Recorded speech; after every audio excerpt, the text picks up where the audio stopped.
Alright, calculus, welcome back. This is going to be a trigonometry review. If you think about it, you can ask me about this decimos thing. I can tell you it's not really related to calculus, but it might be interesting to you. So you're going to start off by titling your notes trig review. And the goal is to be able to rewrite trig expressions so that we can simplify them for trig identities. Use a unit circle to evaluate some trig expressions, and then do a SOHCAHTOA problem where we're solving for pieces of a right triangle. So quick note before we start, anytime there's trig in a problem, assume that everything is going to be in radians, unless I say otherwise. So it's not generally not going to be in degrees, especially when we do calculus. There's a reason for it that we might talk about when we get there.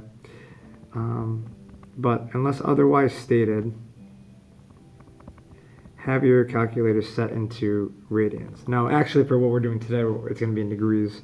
But moving forward, we'll have it on radians. So, when we're talking about trigonometry, we start with talking about right triangles. So, in a right triangle, I have two legs I'm going to call AB, and then the hypotenuse is what we call C. That's always the biggest leg. And then we have angles inside the triangle. So trigonometry talks about the relationship, or works with the relating side lengths of a triangle to angles of a triangle. So there's two relationships that you know of a triangle that do not involve trigonometry. So one of them is the Pythagorean theorem. A squared plus b squared equals c squared. The other relationship in a triangle is all the angles are related to each other because they all have to 180. So all angles sum to 180 degrees. So that's the two facts that we know about triangles, but this first fact, Pythagorean theorem, only relates side lengths to side lengths, where this only relates angles to angles, but how do the sides and the angles relate to each other? And using similar triangles, they've come up with a couple different functions that we could use for this relationship. And the first trig function that I'm going to write down is the sine function. So the sine of an angle is equivalent to the ratio of the opposite leg divided by the hypotenuse. And in this case here, the opposite of this angle theta is A. It's on the opposite side of the triangle. And C is the hypotenuse. It's the longest side. So there's your opposite leg, and there's your hypotenuse. And that's the sine ratio. There's another trig function called cosine.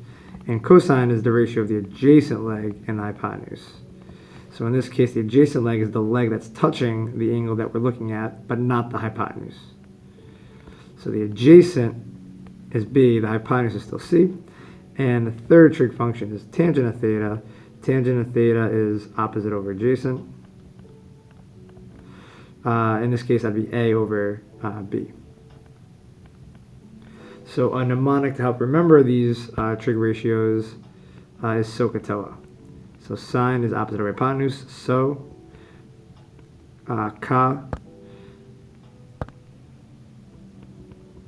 cosine is adjacent over hypotenuse, and TOA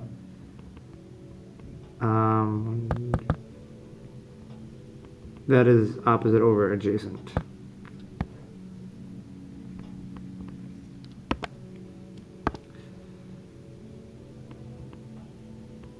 Okay.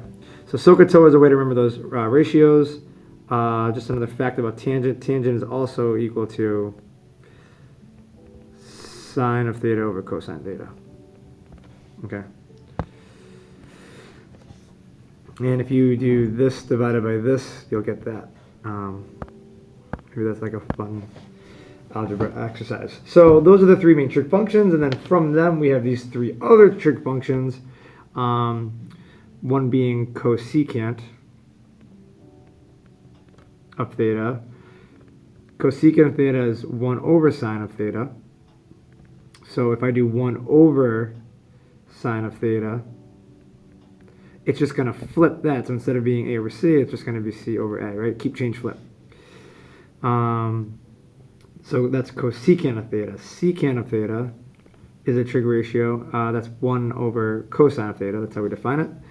So if I take 1 over cosine, which is adjacent over hypotenuse, it's just the flip of that. It's the hypotenuse over adjacent. And then there's cotangent of an angle, and that's just 1 over tangent.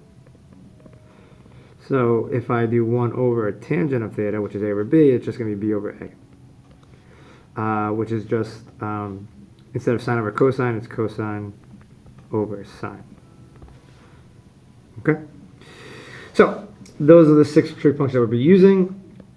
And down here, we're going to use those relationships to do some trig identity verification. So you're asked to verify that tangent x times cosecant x divided by secant x is always equal to 1 regardless of what angle x is. So when we're starting these trig identities, you're going to start with one side. We're not assuming that this equals 1. I need to show that that actually is the case. So I'm going to show that using our definitions of these trig functions and a little bit of algebra. So I'm going to start with the left-hand side in this case. There's more work I can do with the left-hand side than the right-hand side, so I'm going to use the left-hand side to do some algebra, see if I can simplify it, and show that this is always going to equal 1. So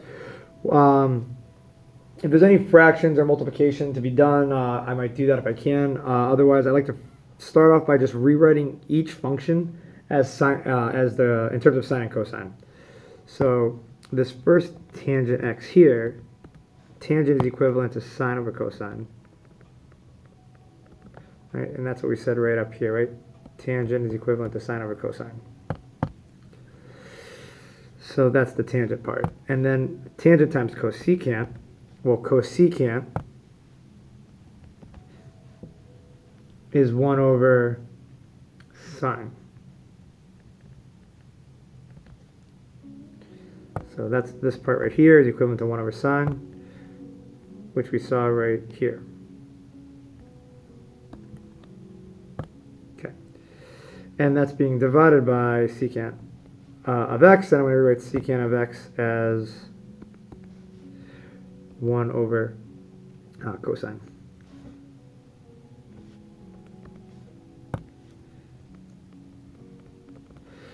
Okay, so let's do some algebra. Sine divided by cosine divides out nicely. I love that.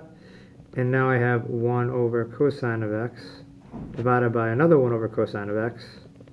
And these are just going to cancel out, and you're just going to get 1. But I'm going to do one extra step. I'm going to do the keep, change, flip step. So keep that 1 over cosine x, change division multiplication, and then flip the denominator. So if you didn't see that they canceled out before, now that you'll see them cancel out now.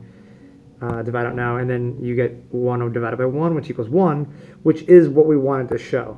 So, so I got the left-hand side to equal the right-hand side. So doing some algebra, some definitions, we showed what we wanted to show.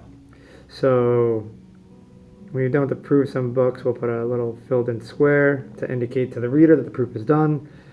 I've seen this symbol, which is supposed to be metaphoric of like crossing swords, of like touche, I've made my argument.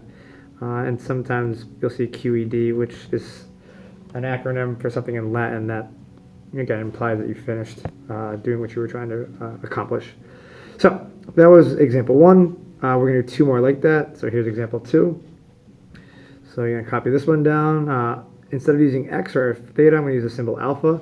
If you want to use a different symbol, that's fine, but I think it's good to get in the hang of using different symbols because they're just symbols, just like x's. And I very often use Greek letters for angles, for variables that represent angles. So I want to show that this secant divided by sine minus sine divided by cosine is always equal to cotangent. And again, I'm going to pick one side to start with and show that I can get the other side from just using definitions and algebra. I'm going to start with the left-hand side because I feel like there's more algebra I can do with this than the right-hand side. So if I start with secant of alpha over sine alpha minus sine alpha over cosine alpha. Before I turn everything into sine and cosine, I'm going to get a common denominator and make this one fraction, because I see my final answer is going to be one term. So the denominator of, the common denominator is going to be sine times cosine.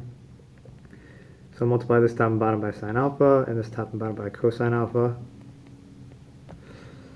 And that gives me my common denominator of cosine alpha sine alpha.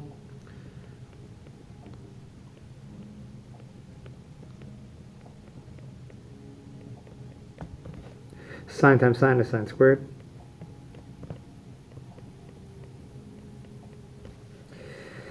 Now I'm going to write this as one fraction now that I got my common denominator. And I'm going to rewrite, so this is cosine alpha times secant alpha. Now I'm going to rewrite secant alpha because secant is 1 over cosine.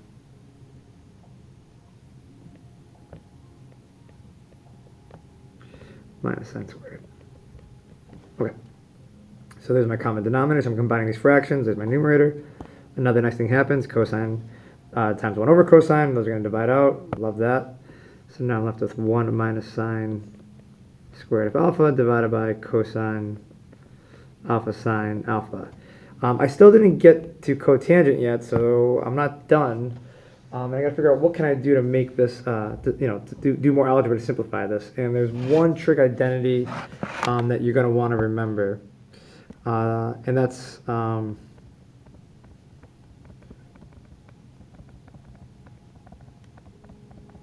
remember this trig identity. Sine squared of an angle plus cosine squared of an angle, that same angle, is always equal to 1. This is what I call the Beyonce trig identity. This is the one that's like the most popular. It comes up the most. There's other backup dancers and stuff, but this is like the main one. So you're going to want to know that sine squared plus cosine squared equals 1, and I don't see that how that's helpful here yet, but you can actually use Beyonce here and just redress her by subtracting cosine squared on both sides, and now this outfit, which is equivalent to the other one, just looks a little bit different. Nope. Subtract sine squared, not cosine squared. You might need to do what I just did in other situations, but I want to get, I want sine squared of x on the other side. So if I subtract it on both sides, now cosine squared of x is equivalent to 1 minus sine squared.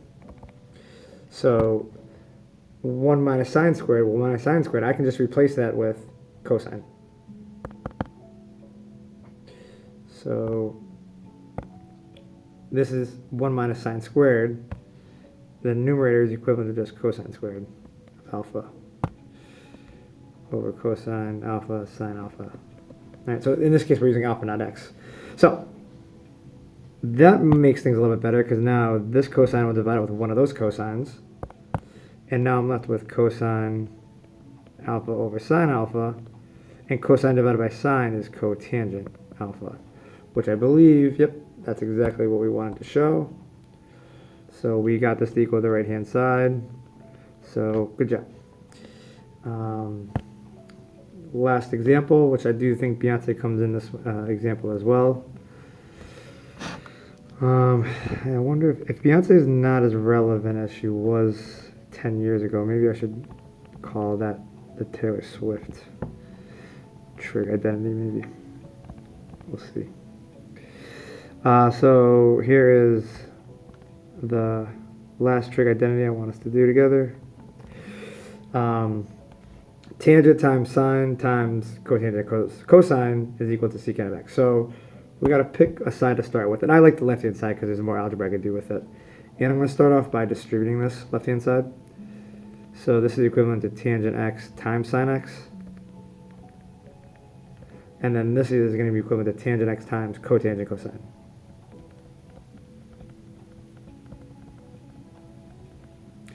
Now, I'm not going to write equal secant x, that's what I'm trying to show. So I'm going to see if I can get this thing to look like secant x in a second. So what I like to do next is rewrite everything in terms of sine and cosine. So tangent is sine over cosine. Here I have a sine x.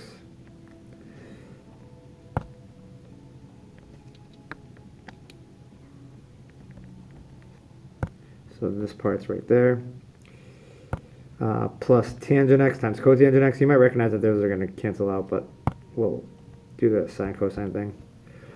So tangent x is just sine over cosine.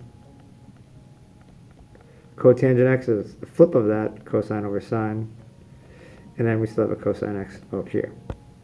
So like I said, tangent, cotangent, the sines divide out, the cosines divide out. So those just undo each other. Sine of x over cosine of x times sine. You can think of that as sine over 1. Sine times sine is sine squared. Cosine times 1 is just cosine. And then those all divide out, and I'm left with cosine of x. So I still didn't get secant x to pop out yet, but that's okay. I see I have a fraction here. I'm going to see if I can get a common denominator. This has a denominator of cosine, this has the denominator of 1. So if I multiply the top and bottom of this by cosine of x, we'll both have the same denominator.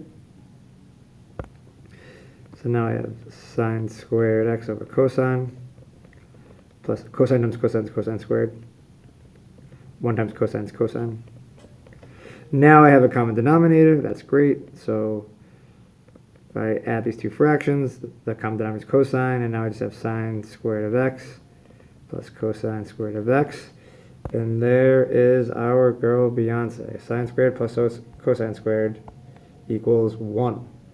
So I can replace this numerator with 1. I think I was doing purple for the trig identities. Oh. 1 divided by cosine of x, and 1 over cosine is secant x, which is what we wanted to show, which is equals the right hand side. So well done, we verified it. So those are some trig verification problems, and now the next thing we'll look at is just using the unit circle to evaluate trig expressions. This is something that comes up throughout the year. So we're going to do 6 of them. I'm going to start off by just writing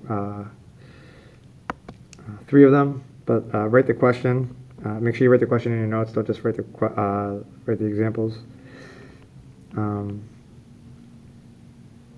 the exact value of each trig expression. Just know that we're in radians here, so don't put it in the calculator. Put cosine of pi over 6, sine of 7 pi over 6, and tangent of 4 pi over 16. So I'm going to draw myself a nice circle. This is my unit circle.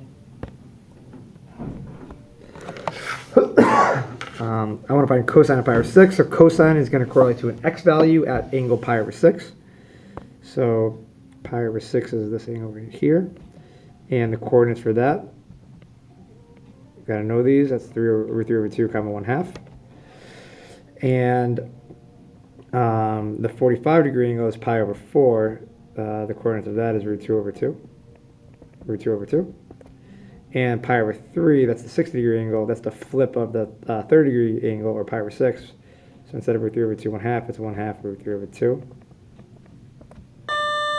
Here we have 1, 0, and here we have 0, 1. So cosine of pi over 6, that's going to be the x value of the pi over 6. So the x value of the pi over 6 angle is root 3 over 2. Nice. 7 pi over 6. So I got to count over pi over 6 7 times. So this is 1 pi over, let's see, this is 1 pi over 6, 2 pi over 6, 3 pi over 6, 4 pi over 6, 1, 2, 3 pi over 6, 4 pi over 6, 5 pi over 6, 6 pi over 6. The 6 over 6 will just become 1 pi, which is right here. So we have to go 1 more pi over 6 past that, which is right here. So the coordinates of this point are going to be the same as the coordinates of, this point right here, root 3 over 2, 1/2. The only difference is in this quadrant, everything's negative, so just got to be careful there. So sine of 7 pi over 6 is the y value of this coordinate, which is negative 1/2. And then tangent of 4 pi over 16, well, there is no pi over 16s in our nice unit circle, but that is equivalent to 4 over 16 is the same thing as 1 over 4. So 4 pi over 16 is the same thing as pi over 4. Now, tangent isn't an x or a y. So, you might feel like you're in trouble here, but tangent of pi over 4, well, tangent is the same thing as sine over cosine.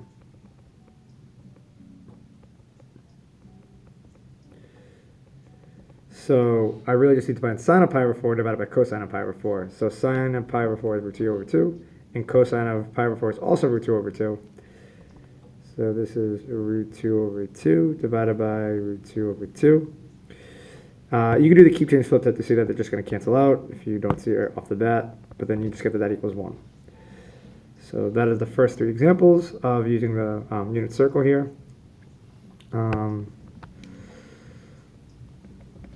Now I'm going to come over here and do 3 other ones. We're going to use like a cotangent of 13 pi over 2. We're going to look at cosecant of pi.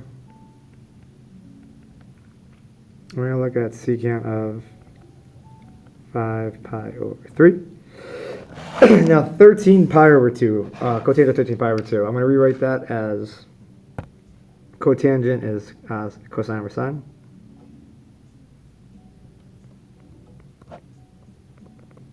And the angle is 13 pi over 2 radians.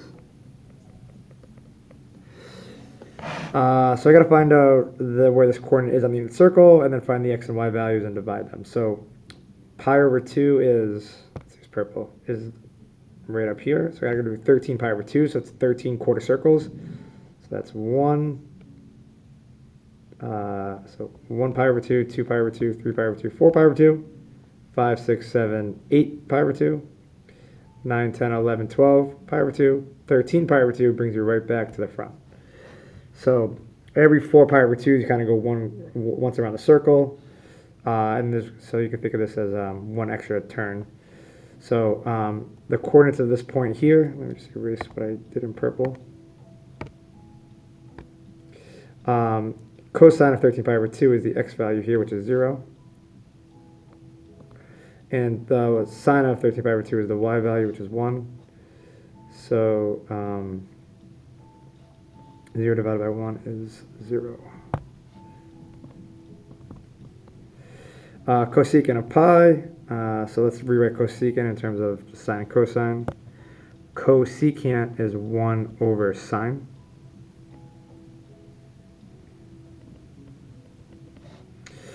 So pi is this point right here. So the coordinate for this point is negative 1, 0. So the sine value is the y value, which is 0.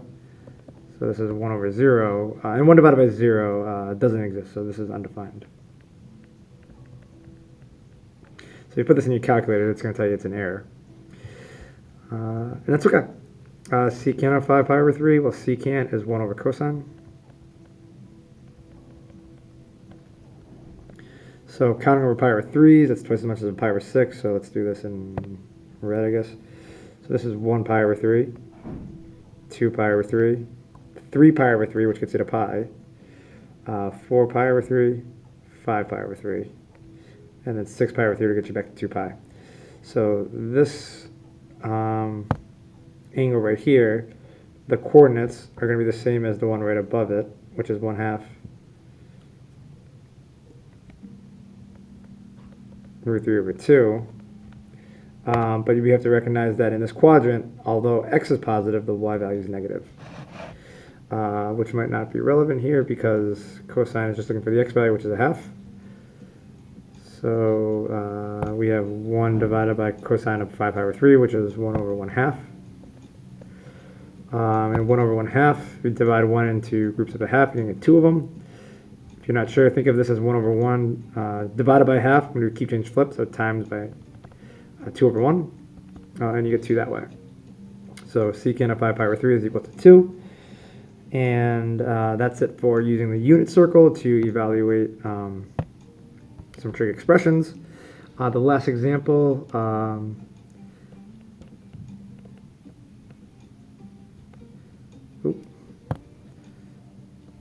is I'm going to give you a right triangle and we're going to solve it. So when you're asked to solve a right triangle, you're asked to find all the side lengths and all the angles. So I'm going to call this triangle DEF. It's a right triangle.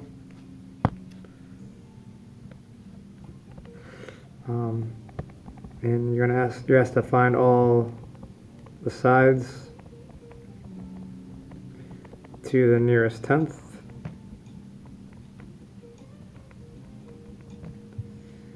And find all the angles to the nearest degree.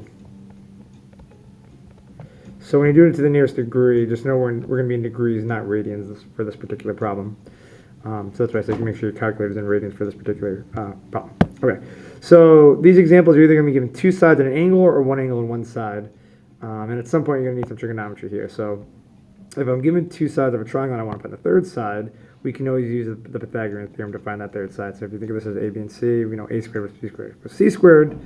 So 1.25 squared plus this side squared, which I'm not going to call it b, I'm going to call it ef, but if you want to call it b, feel free. A squared plus b squared equals c squared. And then I just need to solve this for ef. So 1.25 squared, you can use your calculator, is 1.5625. ef squared is ef squared, and 3 squared is 9.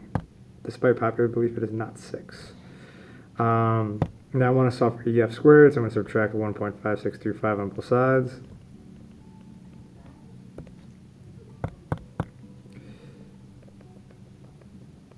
When I do that subtraction, you get about 7.4375. Now I want to find out what ef is, so I'm going to just square root both sides, then do the squaring. And we're going to round this to the nearest tenth. So it's going to be about 2.7. So the question asks us to find all the side lengths and all the angles. And now that we got the side length is about 2.7. That's reasonable. It looks like it should be bigger than 1.25, but it should be smaller than 3, so that's a good start. Now we need to find the angles. So the angles are a little bit tricky. I only know that one's 90. All three of them have to add up to 180. So if one of them is 90, the other 90 has to come from D and F. So we just got to figure out one of either D or F, and then once I know one of them, I can find the other one. So I'm just going to pick angle D for fun. It doesn't matter which one you start with, but I'm going to find D first. Now I have three sides of a triangle, and trigonometry allows me to relate sides and angles, but I only need two sides. If you think of SOHCAHTOA, each trig function only uses two sides, not three. And I'm going to use the 1 9/4 and 3 because those are exact values where the 2.7 was rounded. So from D's perspective, I know the adjacent leg and I know the hypotenuse. So if you think SOHCAHTOA, which one relates adjacent hypotenuse together? And that's going to be cosine. So the cosine of angle D is equal to the adjacent leg, which is 1 1/4, divided by the hypotenuse, which is 3. So I'm going to write that a little bit differently. I'm going to write 1 1/4, just a little bit spaced out, because what I want to do now is solve for D. And to find out what D is, I need the inverse function of cosine to undo cosining, D, to get D by itself, right? I want to get D down here equals something. So if I take the inverse cosine of both sides, those are going to undo each other, and so you get D is about whatever cosine, the inverse cosine of 1.25 over 3. Use your calculator for this. Make sure it's in radian. It's going to be in degrees. And if we round it to the nearest degree, you get something close to 65 degrees. And so the measure of angle D is about 65 degrees. So if that's 65 degrees, well, what's F have to be? Well, remember I said all three of these angles add up to 180. If one of them is 90, these two angles have to give you the other 90. So 65 plus what equals 90? If you just take the difference of them, you get 25. So that angle has to be 25 degrees. The measure of angle F is about 25 degrees. And we just solved the triangle. We now know all three angles, 90, 65, and 25, and all three sides, 1 1/4, 2.7, and 3. Anyways, that's all, chat. If you like the video, make sure to ring the bell for notifications, subscribe if you haven't already, and write in the comments.